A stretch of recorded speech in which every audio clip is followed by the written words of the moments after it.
সেনাবাহিনীরা আসলেই সরকারকে এখন আর চাচ্ছে না। কোনো অবস্থাতে না। এমনকি মুক্তিযুদ্ধের পক্ষের যারা আছে ভিতরে তারা তো চাচ্ছেই না, আগে থেকেই চাচ্ছে না। এমনকি যারা মুক্তিযুদ্ধের বিপক্ষ সেনাবাহিনীর ভিতরে, এই দুই পক্ষে এখন এই ইউনূস সরকারটা চাচ্ছে। এই জন্যই কিন্তু মেজর আখতারুজ্জামান সাহেব বারবার বলেন, উনি বলেন যে 30 অক্টোবরের মধ্যে ইউনূসকে বিদায় নিতে হবে। তখন কিন্তু আরেকটা সংকটের সৃষ্টি হবে যে নির্বাচনকালীন সরকার কারা হবে কারা হবে না, এটা নিয়ে একটা দ্বন্দ্ব সৃষ্টি হতে পারে। মূলত নির্বাচনকে বানচাল এবং পিছিয়ে দেওয়ার জন্য এগুলো নাটক করা হবে। সেনাবাহিনী এবং বাংলাদেশের ইতিহাসে কিন্তু হয় সচিবরা অন্তত সরকারের পক্ষে থাকে, না হয় সেনাবাহিনী, মানে দুইটা দুইটা অথবা দুইটা একসাথেই পক্ষে থাকে, কিন্তু দুইটা একসাথে কোনোদিন বিপক্ষে থাকে না। কিন্তু ডক্টর ইউনূসের বেলায় সেটা বেশি না। এই 20 থেকে 30 দিনের মধ্যে ঘটে গেছে নিরঙ্কুশ বাংলাদেশের সচিবালয়ের একটা পিয়ন থেকে শুরু করে, অর্থাৎ চতুর্থ শ্রেণীর কর্মচারী থেকে শুরু করে সিনিয়র সচিব পর্যন্ত চাকরিরত যারা একজন আর ডক্টর ইউনূস সরকারকে একদিনের জন্য চাচ্ছেন না। পাশাপাশি সবচেয়ে আশ্চর্যের ব্যাপার, যেদিন ওয়ারেন্ট জারি করা হয়েছে সেনাবাহিনীদের নামে বা তার কিছু আগেও, কারণ যখন দেখেছে এই যে টাকলা পদের মতো লোক ইট খুলে নিতে চায়, কুকুর বলে গালি দেয় সেনাবাহিনীকে, আমার জাতীয় ভাতিজারা হুমকি দেয়, তো এগুলো তাদের জন্য প্রবলেম, সেনাবাহিনীর জন্য প্রেস্টিজ ইস্যু। আমরা যতই এদের আমরা যেমন সমালোচনা করি, তাদের ভিতরেও কেউ না কেউ তো বোঝে যে কতক্ষণ চোখ বন্ধ করে থাকবে যখন দেখে সেনাবাহিনীর সামনে মানুষ মারামারি করে, সেনাবাহিনীকে ফ্লাইং কিক মারে, সেনাবাহিনীকে ধাক্কা দেয়, এগুলো যখন তারা দেখে, তাদেরও তো মিনিমাম প্রেস্টিজ ইস্যু আছে, তাই না?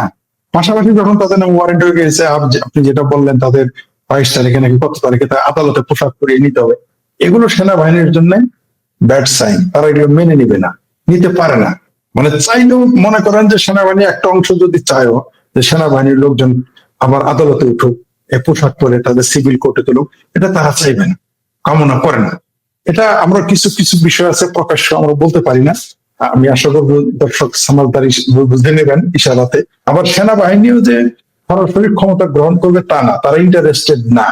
কারণ হচ্ছে যে এখন যে বিশ্ব পরিস্থিতি, কোন দেশ সেনাবাহিনী ক্ষমতা নিয়ে নিক এটা কেউ কামনা করে না, কেউ চায় না, এটা কেউ সমর্থন দিবে না, প্রকাশ্য অন্তত দিবে না। গোপনে দিতে পারে, কিন্তু প্রকাশ্য সেই দেশের সেনাবাহিনীকে, সম্পূর্ণ দেশের সেনাবাহিনীকে সমর্থন দিবে না। সুতরাং আর যদি সেই সুযোগ থাকতো তাহলে বহু আগে ওয়াকার সাহেব ক্ষমতা নিয়ে নিতেন। ইউনূসকে পেছনে সামনে রেখে পেছনে তিনি ক্ষমতা ব্যবহার করতে চেয়েছেন।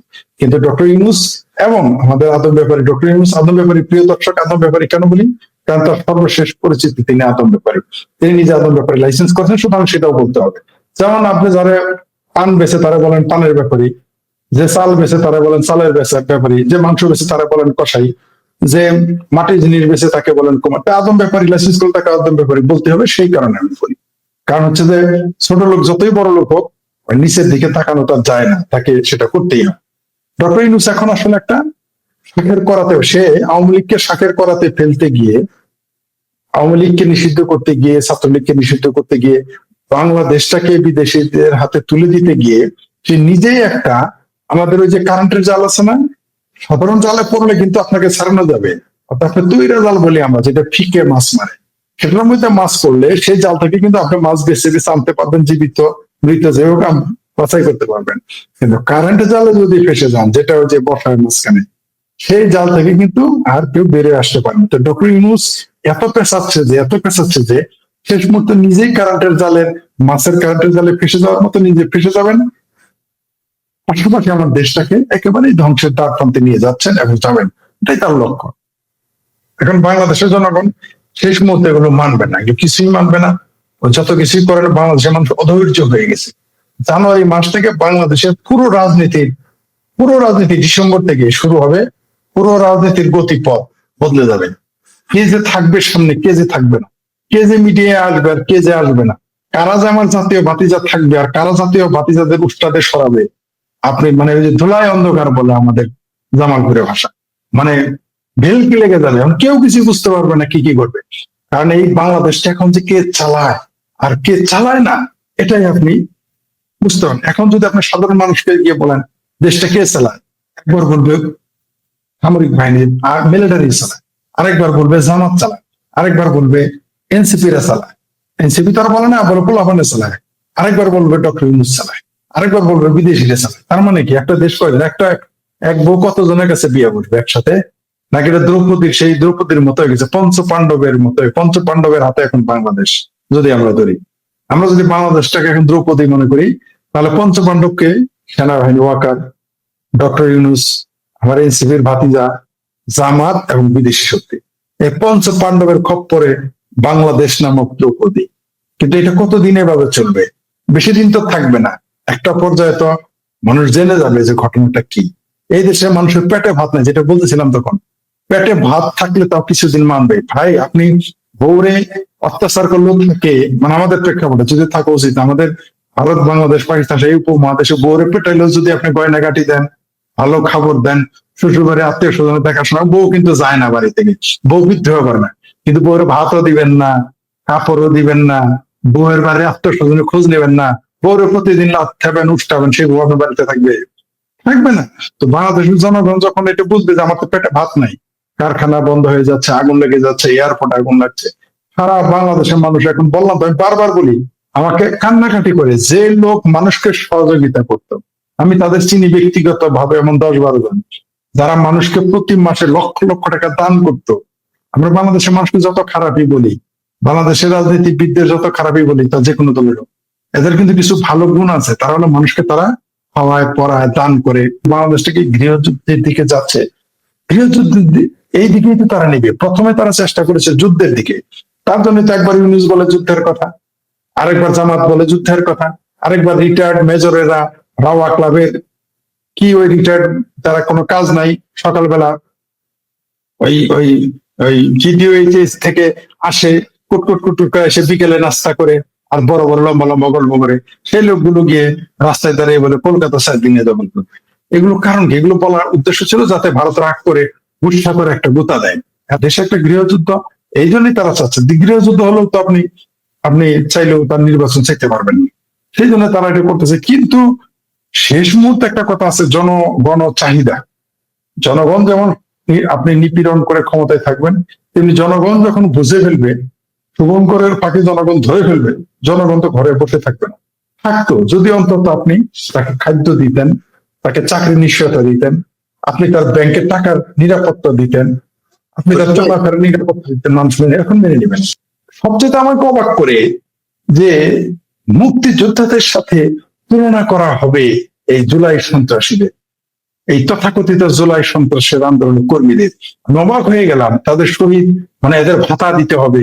এরা না সেই ভাতার বিরোধিতা করলো, কোটার বিরোধিতা করলো, এখন তারা কোন আক্কেলে, কোন মুখে, কোন লজ্জা তারা এটা চাচ্ছে আমি বুঝি না। আমি অবাক হয়ে যাই। বিএনপি, জামাতের কথা আমি আনতে চাই না, কারণ জামাত এই দেশের কোন রাজনৈতিক দলও না, তারা এই দেশ গ্রহণ করে না, তাদের কোনো বক্তব্যই নাই। আমি তারা সেই যেখানে ইচ্ছা সেখানে স্বাক্ষর করবে, মুক্তিযুদ্ধ বিরোধী হলে তো আগে তাড়াতাড়ি স্বাক্ষর করবে। কিন্তু বিএনপি তো অন্তত দাবি করে তারা স্বাধীনতার ঘোষকের দল, যদি আওয়ামী লীগের অনেকেই তাদের স্বাধীনতার ঘোষকের দল মনে করে না। কিন্তু সেই বিএনপিও সেই জায়গায় সাইন করলো কেন? তাহলে কি অলি আহমেদ, বিএনপির জিয়াউর রহমান এবং এই জুলাই সন্ত্রাসী আন্দোলনের কর্মীরা একই সমমর্যাদার? তা না হলে তারা এটা কিভাবে সাইন করলো? মির্জা ফখরুল সাহেব খুব খুশিতে গদগদ হয়ে গেছেন। তারপর আমাদের জাতীয় জাতীয় মহা উপদেষ্টা, তিনি আমাদের জাতীয় কাকা, ইদানিং তাকে লোক দুষ্ট লোকেরা বলতেছে জাতীয় কাকা, তিনি বললেন যে নতুন বাংলাদেশের জন্ম হয়েছে। তিনি বলেছেন বর্বরতা থেকে আমরা সভ্যতায় পেলাম। তাহলে এই 53 বছর আমরা বর্বর ছিলাম, অসভ্য ছিলাম? কি অবাক! এই কথার প্রতিবাদে এই দেশের একটা বুদ্ধিজীবীর কলম থেকে বেরোল না, একটা বিশ্ববিদ্যালয়ের শিক্ষকের মুখ থেকে বেরোলো না, একজন সাংবাদিকের মুখ থেকে বেরোলো না।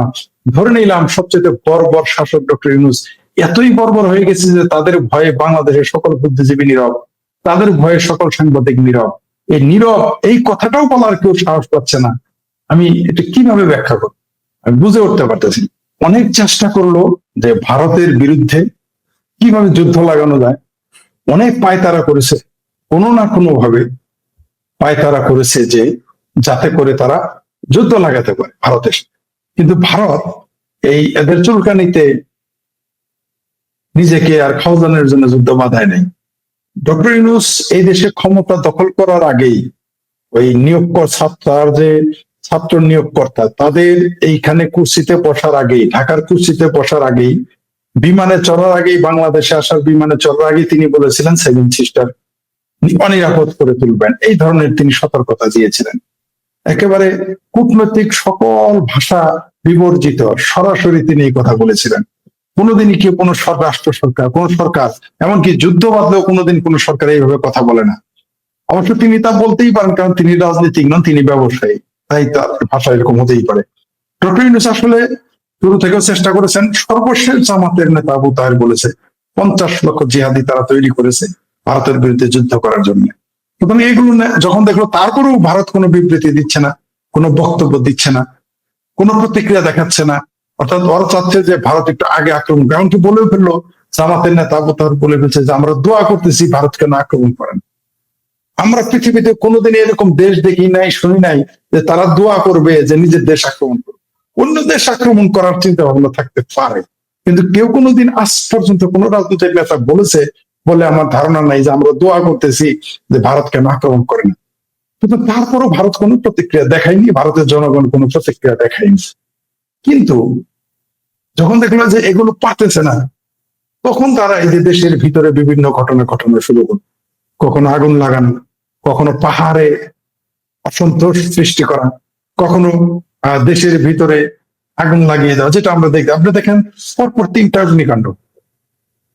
এগুলো কিন্তু সরাসরি সন্দেহ নয়, কারণ আপনি নিজেও বললেন এবং আমরা সবাই জানি যে ক্যান্টনমেন্ট, এয়ারপোর্ট, এগুলো থাকে সবচেয়ে বেশি নিরাপদ, সবচেয়ে বেশি নিরাপদ থাকে। সেই জায়গায় আগুন লেগে গেল, বিশাল আগুন। তাও কোন জায়গায় যে জায়গায় রপ্তানির মাল যায়, কোন জায়গায়, যে জায়গা আক্রান্ত হলে পুরো দেশ সম্পর্কে বহির্বিশ্বে একটা ভিন্ন বার্তা দেবে। বাংলাদেশের বাণিজ্যে আঘাত, এই আগুন লাগাটা বাংলাদেশের প্রত্যেক বিমানবন্দর একটা স্ট্যাটাস থাকে, মান থাকে। আমার মনে হয় এখন সর্বনিম্ন পর্যায়ে চলে যাবে। যুদ্ধ চললেও সেই দেশের কিন্তু বিমানবন্দরের মান নিচে নামে না, কারণ যুদ্ধাবস্থায় সবাই জানে ওটা বন্ধ থাকবে। কিন্তু যুদ্ধ ছাড়া যখন এগুলো ঘটে, তখন সেই দেশের নিরাপত্তা, সেই দেশ সম্পর্কে, দেশের মানুষ সম্পর্কে, সেই দেশের পুলিশ সম্পর্কে, রাষ্ট্র সরকার সম্পর্কে বিদেশে ভিন্ন মেসেজ যাবে। কি মেসেজ যাবে? আমদানি থাকতে পারে, কিন্তু রপ্তানি একবারে বন্ধ হয়ে যাবে। রপ্তানি বন্ধ হলে কি হবে? এই দেশের মানুষ না খেয়ে থাকবে, এটাই এই দেশের সরকার, এই দেশের যারা সরকারের সুবিধাভোগী জামাত, এনসিপি এরা চাচ্ছে। এখন বলবেন এনসিপি আর তো স্বাক্ষর করলো না, এটা হলো বাপ বেটার একটু দুঃখ। বাবা আমারে কেন একটু জমি বেশি লিখে দিল না, আমার বাবা কেন উত্তরখণ্ডের জমিটা আমার দিল না, ওই জমিটার দাম বেশি।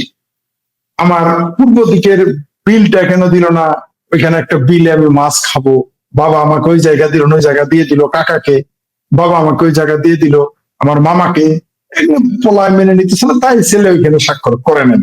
এটা নিয়ে নতুন নাটক সামনে ঘটবে। তারা একটা অপশন রেখে দিয়ে, এটা মিলকে তুলকে হচ্ছে। আপনি এটা মনে করবেন না, বা প্রিয় দর্শক আপনারা এটা মনে করবেন না, এনসিপি যেখানে স্বাক্ষর করবে না, এটা ইউনূস সরকার জানে না, আদম পরিষদ জানে না।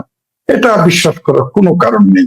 এটা পরিকল্পিত ভাবে ঘটেছে, এবং এটা নিয়ে তারা সামনে গেম একটা অপশন রেখে দিয়েছে, যাতে কোনো কারণে এই চুক্তি, তথাকথিত জুলাই সন্ত্রাসের চুক্তি যদি ঝামেলায় পড়ে, তখন তারা এখান থেকে একটা বেনিফিট নেবে। কারণ স্বাক্ষর করে ফেললে তার কথা নেই।